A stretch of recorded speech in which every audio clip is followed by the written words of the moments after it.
Welcome to our Risk and Crisis Communication tool. Let's start out by taking a look at a news clip.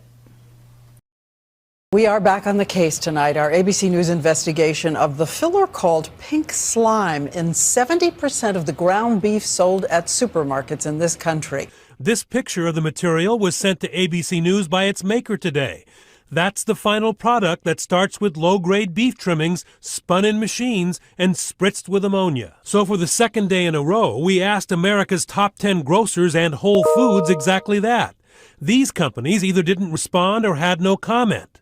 The owners of Stop & Shop and Giant say they use the product. Safeway would only say the government says the filler is safe, but they're reviewing their own policy. These stores say their beef contains no pink slime at all. What's being hidden here? What are you asking me to put on the label? It's beef. It's on the label. It's a beef product. It says beef. This is beef. So we are declaring it. It's beef. This is an example of an unexpected crisis that unfolded rapidly, leading to the product being pulled from restaurant and supermarket chains, operations suspended at plants, and eventually closures. The beef industry maintains that lean, finely textured beef is beef. This example demonstrates that things can go wrong when least expected. A crisis will happen in the life of most organizations. Could this happen to you? Take a minute to think about some crisis situations that could happen in an agricultural or natural resources setting. Do some of these come to mind? Food contamination, wildfire, chemical runoff, irrigation restrictions, pesticide poisoning, soil erosion, natural disaster, or disease. Do you have a plan? Many agricultural and natural resource agencies and organizations have no plan in place for what to do in a crisis or how to communicate during a crisis. Being prepared for a crisis ahead of time will help your organization get through the rough times when things go wrong.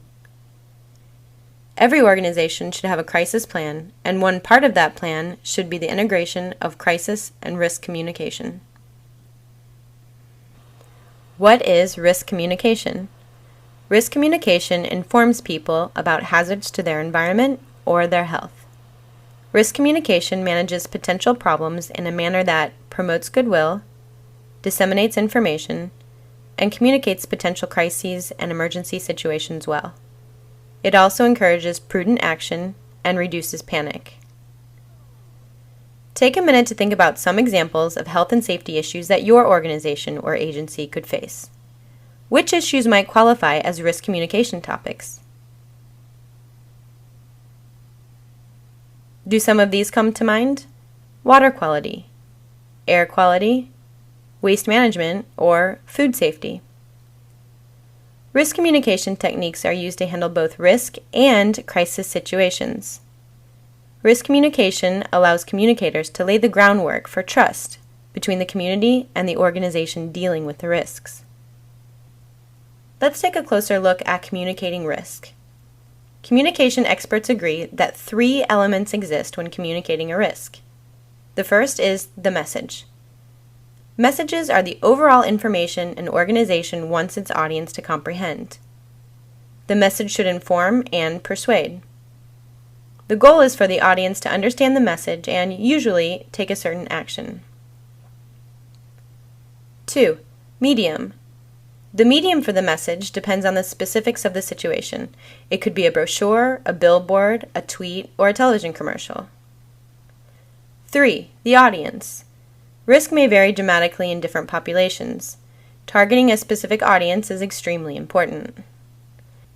So the 3 elements that exist when communicating a risk are the message, the medium, and the audience. So that's M-M-A. Message, medium, audience. Say it with me. Message, medium, audience. Your turn. Message, medium, audience. Well done. Let's take a look at an example of risk communication to see if you can identify the message, the medium, and the audience. You'll likely remember the 2010 Toyota recalls resulting from accelerator and brake failures related to sticking gas pedals. This was a huge crisis for the company. There was a lot of media coverage, litigation, and investigations. Let's take a look at the president of Toyota Motor Sales USA in a recorded apology. Remember, as you listen, try to identify the message, the medium, and the audience. But first, I want to sincerely apologize to Toyota owners. I know that our recalls have caused many of you concern, and for that, I am truly sorry. Toyota has always prided itself on building high-quality, durable cars that customers can depend on. And I know that we've let you down. I want you to know that all 172,000 Toyota and dealership employees across North America will work hard to fix your vehicle properly and regain your trust. In fact, many of our dealers will have extended hours, and some will remain open 24 hours a day to get this job done.